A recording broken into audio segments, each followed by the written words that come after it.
Today I made a gumball machine using a Christmas ornament from the Dollar Tree and some cups I got from the Dollar Tree.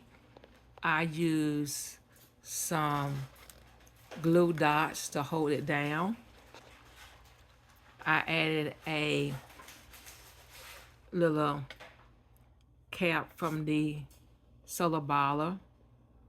And this one right here, I put foil on it because I didn't have a cap. I fill the ball up with gum. You can also use other candy. They also have other balls with bigger tops on them. You can take those tops off. This is a great activity to do with the kids for Christmas.